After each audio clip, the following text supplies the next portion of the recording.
तो वहीं जेडीयू नेता नीरज कुमार का कहना है कि ऐसी घटना बिहार में 20 साल में सामने आई है। अपराधी बाइक पर हथियार लहराते हुए नजर आए हैं। ये पुलिस प्रशासन के सामने एक बड़ी चुनौती है। सुनिए खास बातचीत।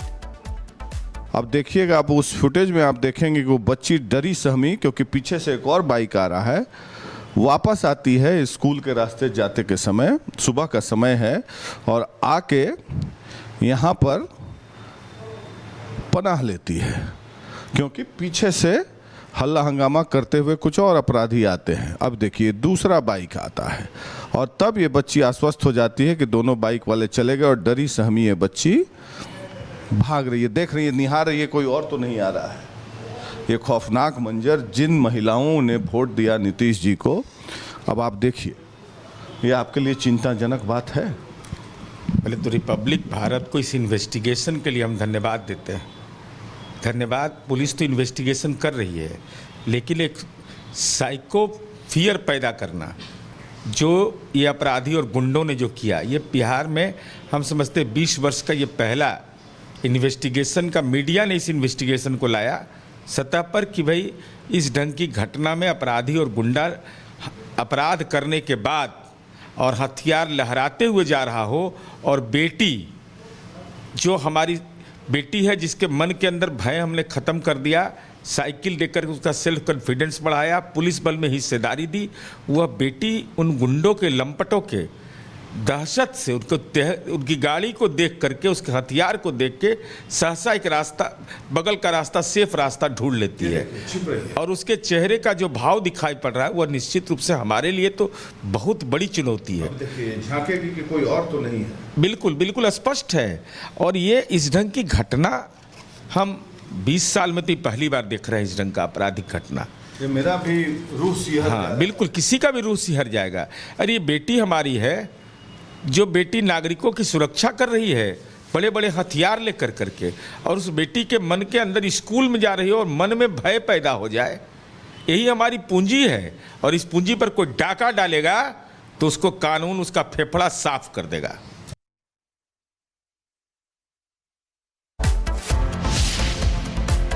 तो बिहार में एक तरफ लगातार अपराध हो रहे हैं, अपराध पर राजनीति हो रही है, सरकार से सवाल हो रहे हैं, सरकार अपना पक्ष रख रही है, लेकिन सरकार के पास कोई भी पुख्ता जवाब नहीं है कि आखिर बिहार में लगातार अपराध क्यों बढ़ते जा रहे हैं।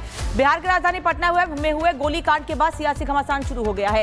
एक तरफ जहां विपक्ष ने बढ़ती आपराधिक घटनाओं को लेकर सरकार को घेरना शुरू कर दिया है, तो वहीं राज्य सरकार ने भी अपना बचाव करते हुए विपक्ष पर निशाना साधा।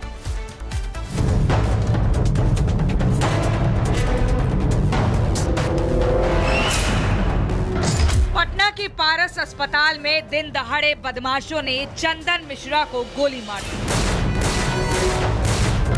घटना के बाद अस्पताल की सुरक्षा और राज्य की कानून व्यवस्था पर सवाल खड़े हो गए हैं।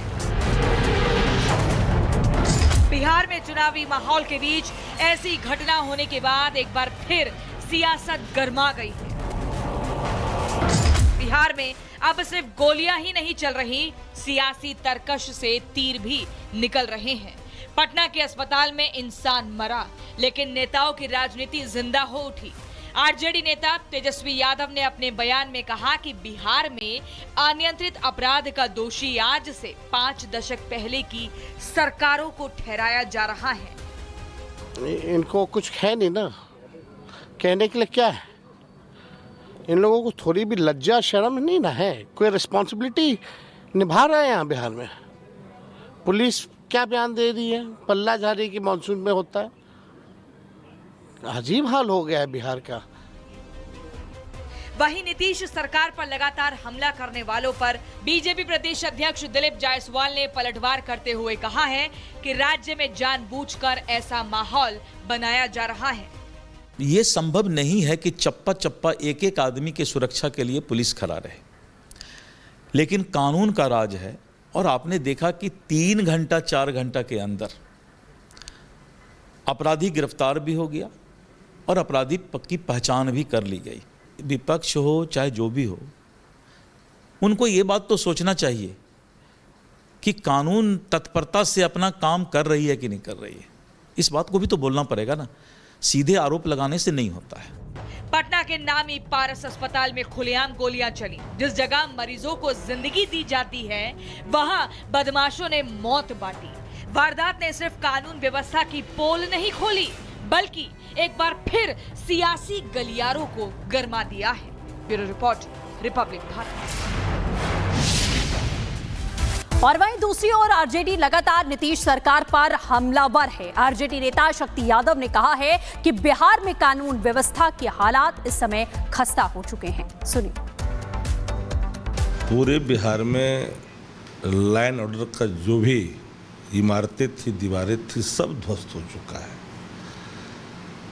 तंत्र पूरी तरह से एकदम घुटना टेक दिया है और अपराधी सत्ता के संरक्षण प्राप्त कर करके वो विजय बन गए और इस कदर विजय बने हैं कि सम्राट की भूमिका में अपराधी आ गया। सत्ता का संरक्षण जो है, खेमका की मौत ने पूरे पटना वासियों के जेहन में खौफ पैदा कर दिया कि भाई जहां SP, senior SP, IG, DIG, थाना, ट्रैफिक, सारे गश्ती बल जहां मौजूद हों, हृदय स्थली हो पटना का, उसके घर में घुस के अपराधी गोली ही नहीं चलाता है बल्कि मौत दे देता है। अब घर में तो घुस के मार ही रहा है, अब चिकित्सालय के उन जगहों पर जहां आईसीयू है, और आईसीयू तक पहुंचना सामान्य काम नहीं है। कैसे पहुंचा आईसीयू तक, यह भी अपने आप में एक बड़ा सवाल है। और बेखौफ अपराधियों ने जिस तरह से पिस्टल लहराई है और जिस रास्ते से वो भागा है, पढ़ने वाली बच्चियां भी भयभीत है। पटना का हर गलियों में आज अपने बाल बच्चों को जो स्कूल भेजने वाले माता पिता हैं, वो सहमे हुए तो हैं। सुबह जब कोई निकलता है तो पूरे परिवार अब सोच लिया है मन में कि सकुशल शाम को वापस लौटेगा कि नहीं। ये हाल पटना का तो सुदूर इलाकों का जरा कल्पना कर लीजिए। आज ही की बात है, आज ही हत्या हुई है और मोतिहारी में, बेतिया में, उसके बाद सीतामढ़ी में क्या हो रहा है भाई? किसका ग्रहण लग गया है? माननीय नीतीश कुमार जी अचेत हैं, ये बात स्वीकार लेनी चाहिए। मेडिकल बुलेटिन इन लोग नहीं जारी कर रहा है क्योंकि चाहता है कि इसको किसी तरह से बरसात हम निकाल दें, लेकिन हर व्यक्ति जो राजनीति का हल्का सा ज्ञान रखता है उसको इस बात का आभास है कि नीतीश कुमार अचेत है। Once upon a time there was Nitish Kumar, now where is Nitish Kumar. एक बड़ा सवाल है, एक साल से आप लोग जैसे लोगों से कोई इंटरेक्ट नहीं हो पाए, वो अब कैसे हैं नीतीश जी?